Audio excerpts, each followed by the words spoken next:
Alright guys, welcome back to Get It Garage. My name is Mike. Today we are working on the Jeep Liberty CRD and we got some special parts from SasquatchParts.com. Right now we're doing the ProVent install, which he actually just came out with a kit for, and the kit includes not just the ProVent, which you can also buy it separately, but includes hoses and clamps and everything to install this, also as well as a bracket and everything else you need to get this installed properly in the Jeep. So we're going to show you guys exactly how to do that. While we're doing it, we'll explain to you exactly why you would want to do this. So in our last video, I think it's up on this side right here, our EGR delete kit that we installed for Sasquatch Parts on a previous video.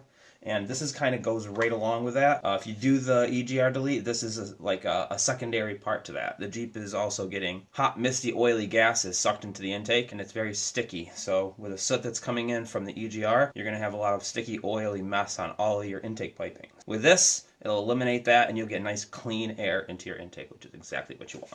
All right, along with the ProVent, the kit also comes with these two silicone hoses, which are perfectly molded to fit over on the passenger side, so that way it's hugging right up over here, so it's keeping it nice and warm. And Sasquatch Parts tested this kit in two really heavy-duty winters, and it worked really well. They didn't have any problems with icing or anything like that blocking the kits. So they're designed to kind of fit right around here. And basically what we did on ours, as you can see here, we have a hose just kind of venting to the atmosphere. And that's what they call on the forums the elephant hose mod. So basically this is just dripping oil.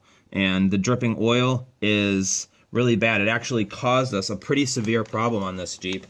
So I'm very thankful for Seth to having us send us this kit. We had a transmission leak, and because we have the elephant hose mod, we did not realize that there were multiple leaks going on this vehicle. So if you have one of these, this is definitely something that you don't want to do. The elephant hose mod, I do not recommend that. The proper way to do this is install the kit from Sasquatch Parts. So onto the install.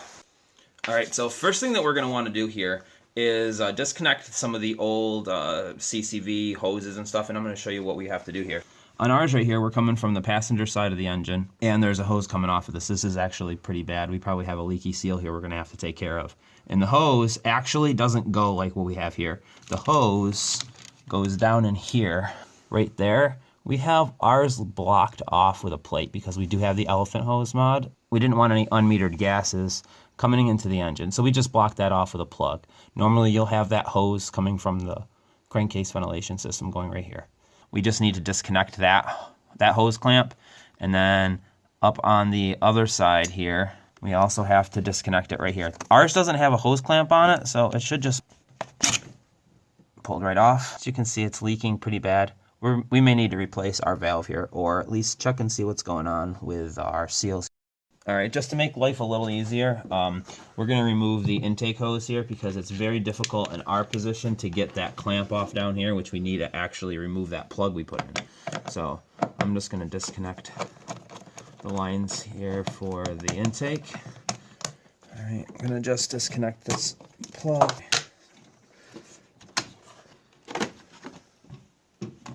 These are 8mm clamps. If you have a nut driver, it makes it a lot easier. These rubber grommets are very stiff in the cold. There we go. We have our intake hose here. This is going to the turbo, and this is where the inlet to the turbo is. It's not exactly easy to get to this one, but hopefully it's an orientation where you can actually see the top of the screw. Sometimes you may have to see if you can find where it actually is located. We blocked off this plate as a temporary solution to not having the ProVent mod done on this car. We didn't want any unmetered gases, and that's why we blocked this off. Normally, this would have oily, hot, messy gases that are very sticky going into the intake, and on these diesels with the soot, it's just going to clog everything right up. As you can see in our other videos, it definitely did. And we already replaced ours.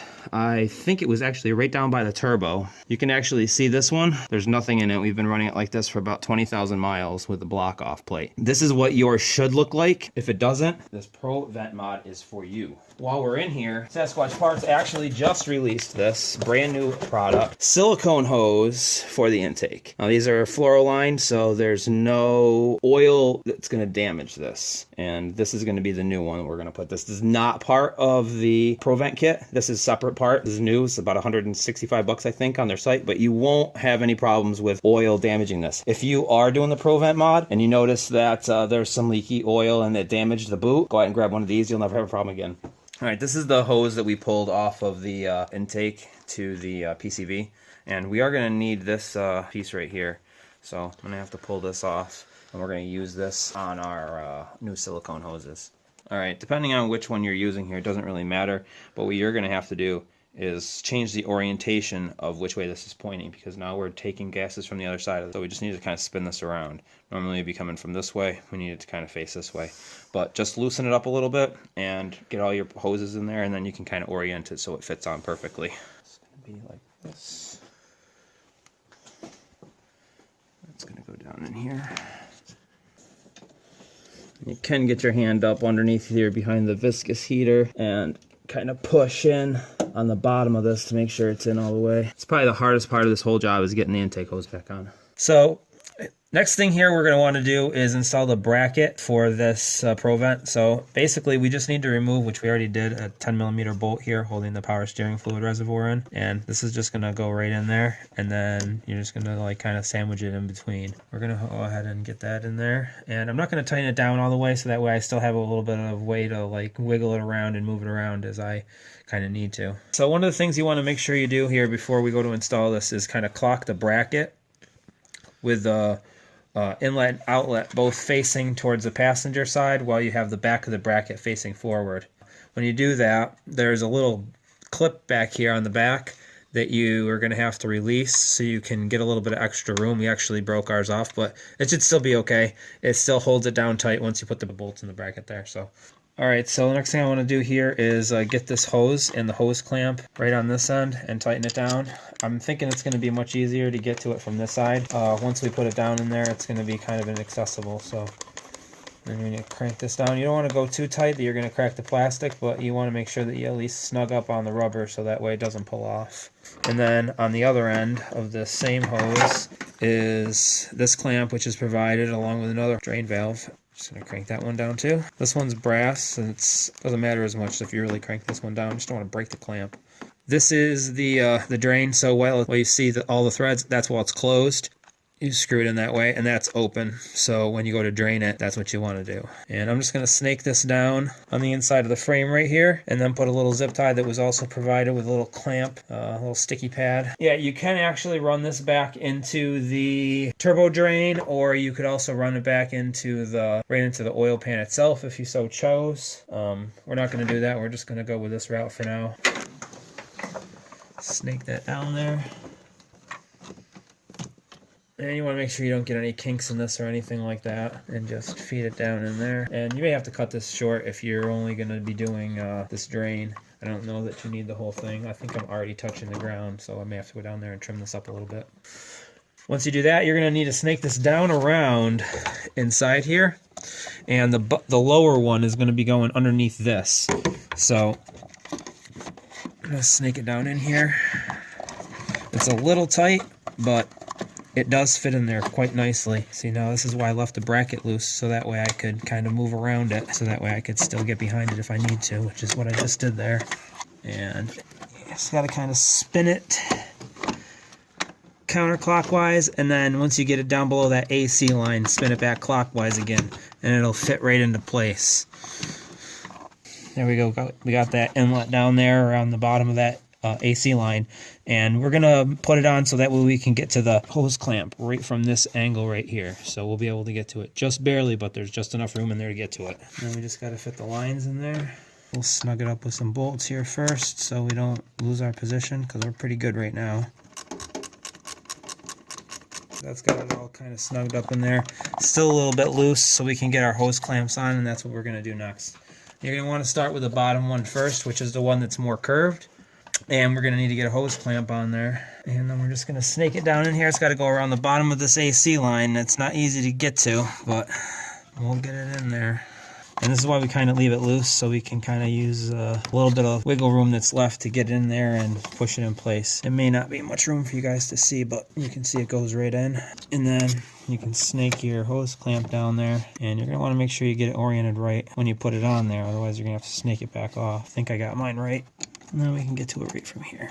Alright, so the little 90-degree elbow that I previously had you spin around, which is now down there on the intake elbow. Like I said, I do have the aftermarket silicone one from SasquatchParts now. Thank you very much, Seth. This thing is awesome, and it's going to last the life of this Jeep. Now that we have that down there, what we need to do is snake the other end of our lower hose down onto that 90, and that's why we had you spin it around, so that way you could actually get this on there. Now, you do need also a hose clamp for this as well, and this is kind of a crowded area, so if you have any trouble, you can take off this upper intake hose here for the intercooler. It's above it to give you a little bit more room, but we're just going to snake down there and get this hose clamp on. It's not very easy to film, so we didn't bother to film it, but once you get it on, then that's the lower one. And I'm just going to snug these up so that way I'm not really in the way. Don't want to forget to tighten these up now. We don't really need any more room down in there for anything. Alright, so we got it all bolted up now, and it's in there pretty good, right onto the power steering reservoir bracket, and it's in there actually pretty tight. This is a pretty good bracket. They did a good job with it. And then you can open it up, get your filter easy. It is in there kind of stuck, but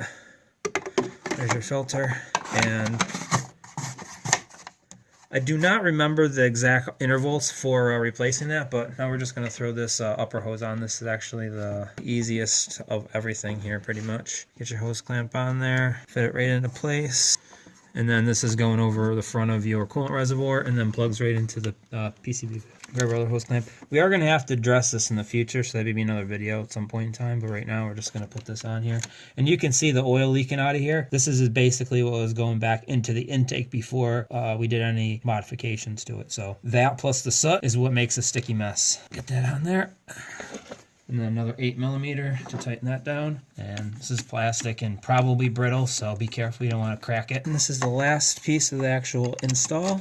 Another 8mm, and this is new plastic, so you probably don't have to worry too much, but still don't crank it down too much. And that is it for that. Okay, so we're up under the Jeep, right on the passenger side. There's the exhaust and the oil filter, and as you can see right there, we got the line running down. And I actually lost the little clip that was provided. It's got sticky backing on it. You can stick that someplace up out of the way. I'm just going to zip tie mine right to the transmission cooler lines and cut it up, because as you can see in the stock form, it's actually quite long. So I don't need quite all of that, but we're going to just trim it back a little bit and zip tie it up, and then that'll be the end of this job. Alright, we just need to get the air box back in. Circle goes forward.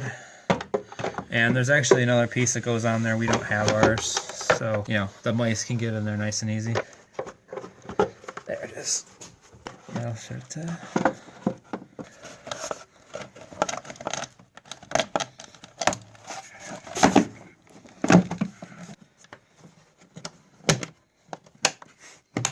And we just got the clips to plug back in. Actually, it's just the one because we didn't unplug the other one. So it's just this one left. And like I said before, crank it down, but don't break the plastic. Looks nice. Very good job. Alright guys, thank you for watching the video. If you guys have one of these Jeep CRDs, it's definitely worth trying to get one of these ProVent kits. They're available at SasquatchParts.com. They have the silicone hose kit by itself, so if you already have the ProVent and you just want a cleaner solution to what you have going on in your engine bay, definitely pick one up. If you don't, I recommend getting the whole kit and installing it. It is definitely going to be an improvement to this Jeep, and I'm looking forward to having it on here. I want to thank Seth over at SasquatchParts.com for sponsoring this video, sending us these parts so we could show you guys exactly what entails installing it. And you really do need that on this Jeep, and it's one of those things I wish I would have had sooner, like I said. If you guys are running the elephant hose mod, don't do that. Go ahead and get this kit. Thanks for watching, guys. We'll see you next time.